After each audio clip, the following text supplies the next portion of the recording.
आज का हम अपना पेपर एनालिसिस करने से पहले हम आपको ये बता दें कि हम अपने इस पेपर को हम पीछे की ओर यानी क्वेश्चन आंसर को बाद में और जो हमारा पैसेज है इसको बाद में, पहले हम इसके ग्रामर पोर्शन को और इसमें जो राइटिंग सेशन आपका आया था इसको डिस्कस करेंगे। तो चलते हम अपने क्वेश्चन की तरफ कि हमारा क्वेश्चन नंबर 6 है, वहाँ से क्या होगा। जैसा कि आप स्क्रीन पे देख पा रहे हैं, अब हम अपने अगले क्वेश्चन की तरफ बढ़ रहे हैं जो कि क्वेश्चन नंबर 5 है।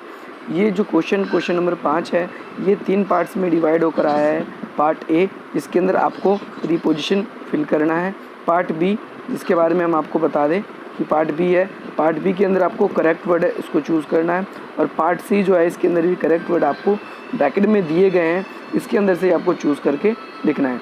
और मैं आपको ये बता दूं जैसे कि पार्ट सी है ये 5 नंबर का है, पार्ट बी है ये जो कि 10 नंबर का है, और जो पार्ट ए है ये भी 10 नंबर का है। प्रीपोजिशन आपकी 10 नंबर की आई है तो इसके अंदर आपको प्रीपोजिशन भी 10 मार्क्स की इसको आपको फिलअप करना है। तो ज़रा जान लेते हैं हम इसके अंदर क्या है, इसके आंसर होंगे क्या नहीं। तो प्रीपोजिशन के अंदर सबसे पहले क्या फिलअप करना है आपको कि सबसे पहले the dash swimmer jumped dash the pond. तो आपको इसमें इन द पॉन्ड आएगा, इनटू द पॉन्ड। देखो कोई भी चीज़ अगर गति में जाती है तो उसके अंदर क्या होता है, इनटू आता है। जैसे कि फ्रॉग जंप करता है वैसे ही आपका स्विमर जंप किया तो इसमें इनटू द पॉन्ड आ जाएगा। जरा दूसरी बात करते हैं हम इसमें दूसरे क्वेश्चन में क्या आंसर आएगा दूसरे पॉइंट में इसके। तो दूसरे में आएगा what are you doing dash, तो मतलब आप कॉलेज के अंदर क्या कर रहे हो, तो इसमें क्या आ जाएगा, इन आ जाएगा। और सेकंड जो इसका फिलिंग द ब्लैंक्स आपका गिवन है आपके सामने, इसके अंदर आपको क्या है, इसके अंदर आपको इसके अंदर डैश दिस आवर, तो इसमें आ जाएगा एट दिस आवर। तो देखते हैं अगला पॉइंट इसका क्या कहता है क्या नहीं कहता। तो इसके अंदर जो पार्ट नंबर 3 है स्पेक्ट्रस शाउटेड डैश जॉय, तो इसके अंदर विथ आएगा, with joy when Sachin walked for to bat. उसने सचिन जो बैट के लिए भागता है तो उसके लिए वो चिल्लाता है, खुशी से चिल्लाता है। तो ये बाट्स भी हो गया आपका। जरा अगले की बात में बात करते हैं क्या होगा। विच train goes dash Mumbai, across का मतलब होता है एक छोर से दूसरे छोर तक, तो लेकिन इसमें सीधा पूछ रहा है कौन सी ट्रेन जाएगी, तो इसमें 2 आ जाएगा आपका। दूसरा पार्ट जरा दूसरे के बारे में बात करते हैं। हाउ मैनी, नेक्स्ट पार्ट इस आपके अंदर गिवन है क्वेश्चन के अंदर कि हाउ मैनी ट्रेनर्स, जो ट्रेनर आएगा इसके अंदर गलत है, इसके अंदर ट्रेन से लिखा हुआ है। जो ट्रेनर्स है वर्कड डैश यू, आपके कितने जो ट्रेनर्स हैं आपके अंडर में आपके काम करते हैं, इसके बारे में आपको बताना है इसके अंदर। तो इसके अंदर अंडर आ जाएगा आपका डैश योर ऑफिस, तो इसके अंदर योर ऑफिस के अंदर क्या हो जाएगा आपका ऑन द ऑफिस या एट द ऑफिस, क्या आएगा दोस्तों, जो कमेंट करके मुझे बताएं जल्दी से। तो इसके अंदर आएगा ऑन योर ऑफिस। जरा नेक्स्ट वाले की तरफ हम बात करते हैं कि क्या होगा उसके अंदर। तो नेक्स्ट वाला है dash how much money did you purchase, तो इसके अंदर क्या आ जाएगा हाउ मच मनी, तो इसके अंदर बाय आएगा, मतलब बाय का मतलब तक के लिए इसके अंदर आपका बाय का प्रयोग किया जाएगा। जरा अगला बात करते हैं। दिस आपका plot dash the property dealer, तो इसके अंदर आ जाएगा फ्रॉम द प्रॉपर्टी डीलर। जरा अगला क्वेश्चन की तरफ हम लोग करते हैं कि अगला क्वेश्चन क्या आएगा क्या नहीं। हम इसके बी पार्ट के बारे में बात कर लेते हैं कि बी पार्ट के अंदर क्या किया गया है। तो इसके अंदर क्या गया है, जैसे कि fill in the blanks with the correct word chosen from, मतलब आपके ब्रैकेट में आप जैसा देख पा रहे हैं स्क्रीन पर कि ब्रैकेट जो है उसके अंदर क्या है, 2 वर्ड दिए हैं, उसमें से एक वर्ड इस फिलिंग द ब्लैंक्स में आपको फिल करना है। तो इसके अंदर क्या, थैंक फॉर योर कॉम्प्लीमेंट, एक कॉम्प्लीमेंट आपका EMT लिखा हुआ है, ई वाला है और एक आई वाला है जैसे कि आप देख सकते हैं। तो इसके अंदर क्या होगा आपका आई वाला कॉम्प्लीमेंट आएगा। इसके अंदर क्या होता है, ये आई वाला कॉम्प्लीमेंट, आप किसी को अगर कॉम्प्लीमेंट देते हो तो उसके अंदर क्या होता है आपका आई लगता है। अब जरा अगले बारे में बात करते हैं हम, सेकंड पार्ट में क्या आएगा, I will try to follow your dash. अब देखो एडवाइस, एक तो ये एडवाइस दिया हुआ है, एक इसके आगे एडवाइस दिया हुआ है, सामने आप स्क्रीन पे देख पा रहे हैं। तो इसके अंदर जो एडवाइस दिया हुआ है जिसमें SE एडवाइस दिया, अगर हम किसी को सलाह देते हैं तब हमारा वो आता है, लेकिन हमारे इसके क्वेश्चन के अंदर क्या है कि C दिया है, C का मतलब जो सिर्फ सलाह होती है वो एडवाइस आती है। तो किसी ने आई विल ट्राई योर एडवाइस, मतलब मैं आपकी सलाह पर क्या करूँगा, फॉलो करने की कोशिश करूँगा। तो नेक्स्ट वाला आपका जैसे कि स्क्रीन पे दिखाया हुआ है, Neha is taller dash her sister, जो टेलर नहीं टॉलर जो है आपकी, टॉलर का मतलब होता है कि बड़ी हैगी या लंबी हैगी, तो उस तरीके से आप उसमें दैन लगाएंगे, AN लगाएंगे, AN वाला। क्यों लगाएंगे AN वाला, क्योंकि ये कंपेयर जब हम करते हैं नेहा और उसकी सिस्टर का कंपेयर हो रहा है, तो इसके अंदर फिर आपका AN इसके अंदर आ जाएगा। जरा अगले वाले के बारे में बात करते हैं कि इसके अंदर क्या आएगा, please don't interfere in our inner या इंटरनल, तो इसके अंदर इंटरनल मैटर्स आ जाएगा आपका। जरा अगले के बारे में बात करते हैं कि अगले में क्या आएगा, the dash examiner was very strict. तो इसमें क्या हो जाएगा, यंग आएगा ना कि यूथ आएगा। यंग जो एग्जामिनर था वो बहुत ज़्यादा आपका स्ट्रिक्ट था। जरा अगले के बारे में बात करते हैं, one should dash from hard drinks. तो इसके अंदर क्या आंसर आएगा, वन शुड डैश। तो इसके अंदर क्या आ जाएगा आपका कि वन शुड, अब जैसा कि देख सकते हैं आप इसके अंदर आपकी स्क्रीन पे ये आंसर शो हो रहा है। एक में आपको क्या गिवन है, एक में आपको दिखाया हुआ है डिटेन और दूसरा आपका एब्सेंट। इन दोनों का मतलब यदि आप देखने की कोशिश करोगे तो आप पाओगे कि डिटेन और एब्सेंट इसका दोनों का मतलब ही अनुपस्थिति को दर्शाता है। बट इसके अंदर हम सीधा सीधा देख सकते हैं तो इसके अंदर क्या है कि हमारा क्या आ जाएगा, एब्सेंट तो आएगा ही नहीं आएगा, तो इसके अंदर क्या आ जाएगा आपका डिटेन आ जाएगा। नेक्स्ट वाले क्वेश्चन देखते हैं जरा हम, इसमें क्या लिखा हुआ है, इसमें have you seen my dash. एक में डेयरी लिखा है, एक में डायरी लिखा है, तो ऑब्जर्व सी बात है इसके अंदर डायरी आएगा। तो इसके अंदर आप डायरी फिल कर देंगे फर्स्ट वाला। और लास्ट वाला इसके अंदर जैसा कि आप देख सकते हैं एवरीवन डैश अशोक प्रेजेंट, तो एक्सेप्ट आएगा। इसके अंदर ए वाला स्वीकार करना होता है लेकिन हमारे में ई एक्स वाला आएगा, उसको छोड़कर उसके अलावा सभी प्रेजेंट हैं। तो इसमें ये करना है। जरा बात करते हैं अगले क्वेश्चन में कि अगले क्वेश्चन में क्या होगा जो कि 5 मार्क्स का है। इसी में हमारे 2 और रह गए, जैसे कि आप स्क्रीन पर देख रखे हैं कि you should not do anything. आपको इसमें क्या नहीं करना चाहिए, एक्सेस या एक्सेस। तो इसके अंदर सिंपल है, आपका फर्स्ट वाला आएगा एक्सेस, मतलब इसका मतलब होता है कुछ। तो नेक्स्ट वाला है आपका जो नेक्स्ट है I meet her during the lunch. आपका फर्स्ट नहीं सेकंड वाला ब्रेक आएगा, क्योंकि जो फर्स्ट वाला होता है वो आपका साइकिल वाला ब्रेक होता है। तो इसमें क्या आएगा, सेकंड पार्ट आपका आएगा। क्वेश्चन नंबर 3 है, इसी का थर्ड पार्ट है। इसका फर्स्ट है हु इज़ डैश बेटर या best student in the class. तो इसमें best student in the class पहला ये होगा इसका आंसर। दूसरा देखते हैं they dash expelled comma have been expelling this boy last year. तो इसमें हैव बीन नहीं आएगा, ये गलत हो जाएगा क्योंकि ये आपका इसमें एक्सपेल्ड आएगा। क्यों गलत होगा, क्योंकि ये आपका प्रेजेंट इंडेफिनिट का सेंटेंस है। इसमें अगर सिंस या फॉर दिया होता और टाइम दिया होता तब हम इसको पुट करते। अगला देखते हैं none of the films dash was were. अब इसमें फिल्म्स दिया हुआ है, कॉमन सेंस है, वॉज तो लगेगा नहीं, वर्ड लगेगा। नेक्स्ट भी सेम इसके अंदर दिया गया है 10 पाउंड्स। अब इसमें इज नहीं आएगा, आर आएगा, बिकॉज ऑफ, क्योंकि पाउंड्स बहुत 10 के बारे में बात हो रही है, नॉट ओनली 1 के बारे में। तो अगला देख लेते हैं हम, अगला क्या है, one of the players comes या कम। तो इसके अंदर क्या आ जाएगा आपका, देखो प्लेयर्स आ गया तो इसमें कम्स तो आएगा नहीं, प्रेजेंट इंडेफिनिट का सेंटेंस है, तो इसके अंदर क्या आ जाएगा आपका कम आ जाएगा सिंपली। तो ये इसका सेंटेंस हो गया। आइए अब जरा हम क्वेश्चन नंबर 6 अपने इसके बारे में बात कर लें कि जैसा कि आप देख सकते हैं क्वेश्चन नंबर 6 है वो 2 पार्ट्स में कंटेन होकर आया है, डिवाइड होकर आया है। और प्रत्येक जो पार्ट है इसका ए और बी दोनों 10 नंबर का है। जो ए पार्ट है उस ए पार्ट के अंदर क्या करना है जरा इसके बारे में समझ लेते हैं। On the occasion of your farewell party, एक ओकेज़न था फेयरवेल पार्टी का जो कि आप हुआ है, और आपको इसके अंदर क्या करना है, राइट है स्पीच। इसके अंदर आपको स्पीच लिखनी है टू थैंक योर टीचर। आपको क्या करना है, धन्यवाद कहना है, थैंक यू कहना है अपने टीचर को। किस लिए, फॉर देयर गाइडेंस, किस लिए, ताकि उन्होंने आपको गाइड किया। किस लिए गाइड किया, as you are passing out of college.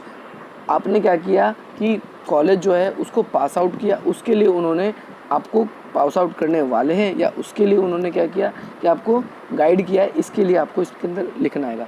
तो इस क्वेश्चन का आंसर आप कैसे लिखेंगे, सबसे पहले आप इसको लिखेंगे कि जैसा कि आप कोई भी स्पीच लिखते हो तो good morning dear teachers and my dear friends, today I am standing here against you and now I am expressing my views on this topic. तो आपका टॉपिक क्या है, टॉपिक जैसे दिया हुआ है फेयरवेल, तो इसके अंदर आपको फेयरवेल के बारे में बताना है।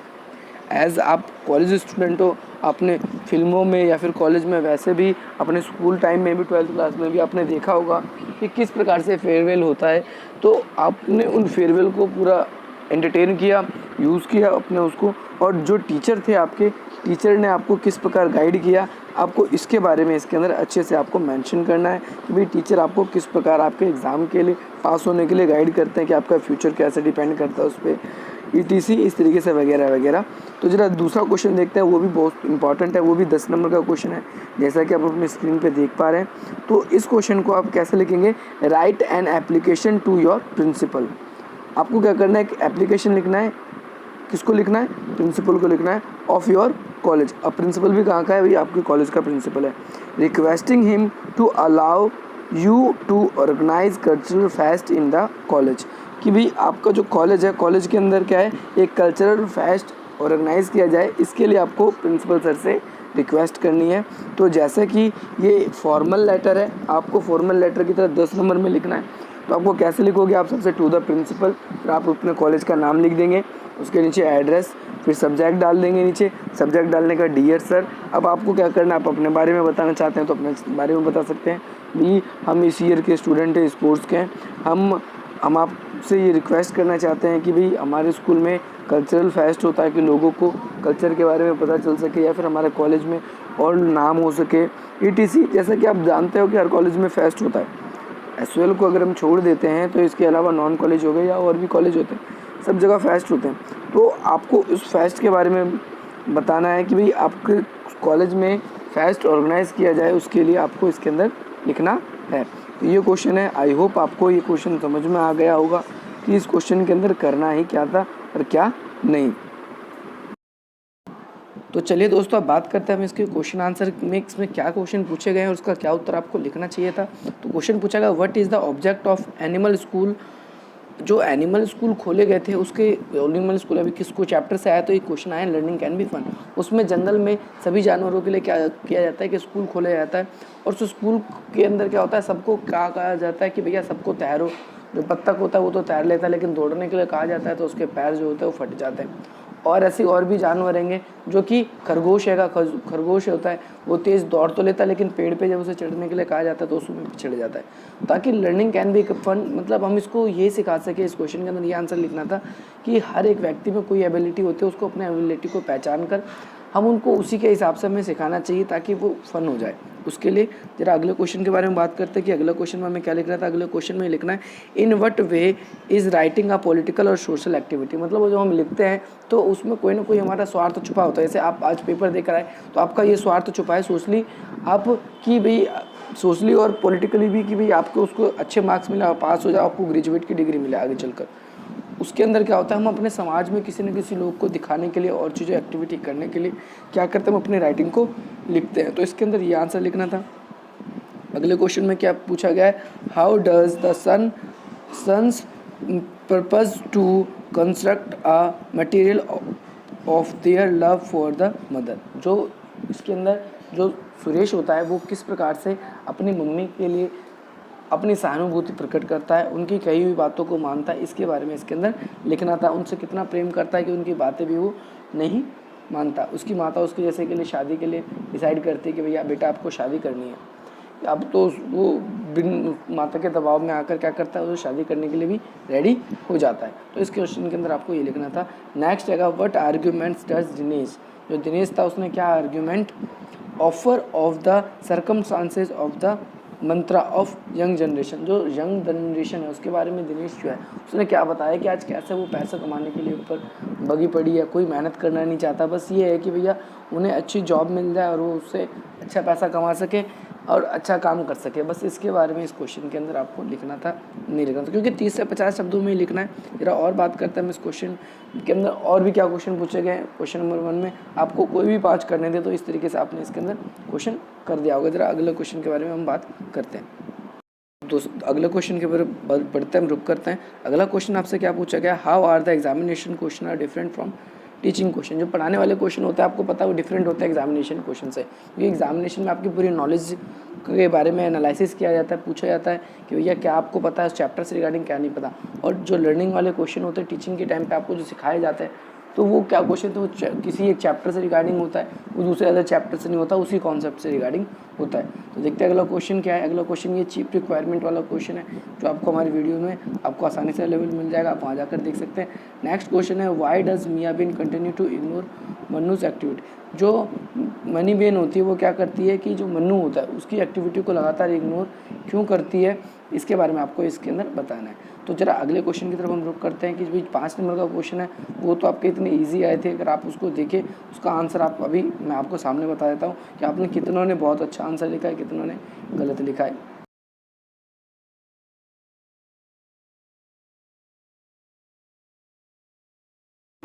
मैंने इन पाँचों के पाँचों क्वेश्चनों को क्या कर रखा है, उसके जो आंसर पैसेज में होंगे मैंने उसको अंडरलाइन कर रखा है, ताकि आप वहाँ से देख सकें कि इसके रियल में आंसर क्या होंगे, और आपको अपने आंसर में पता चल सके कि ये आंसर मैं जो करके आई हूँ मैं करके आया हूँ।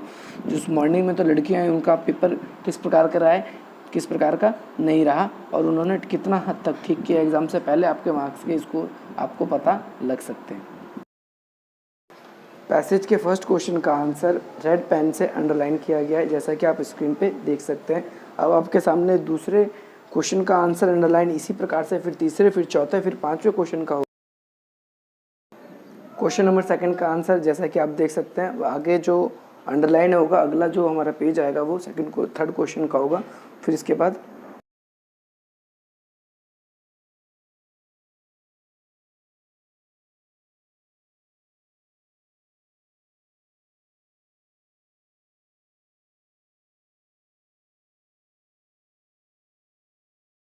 ये थर्ड क्वेश्चन का आंसर है। इसके बाद फोर्थ क्वेश्चन का आंसर होगा, जैसा कि आप देख सकेंगे।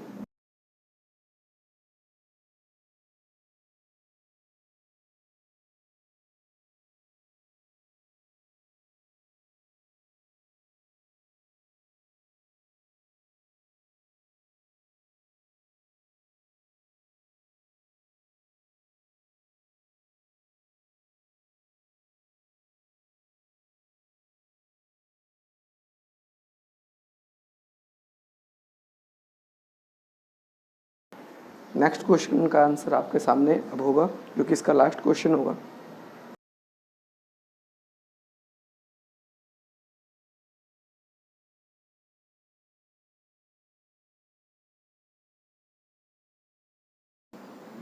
नेक्स्ट क्वेश्चन का आंसर आपके सामने होगा, जिसे कि आप पा सकेंगे, अच्छे से देख सकेंगे।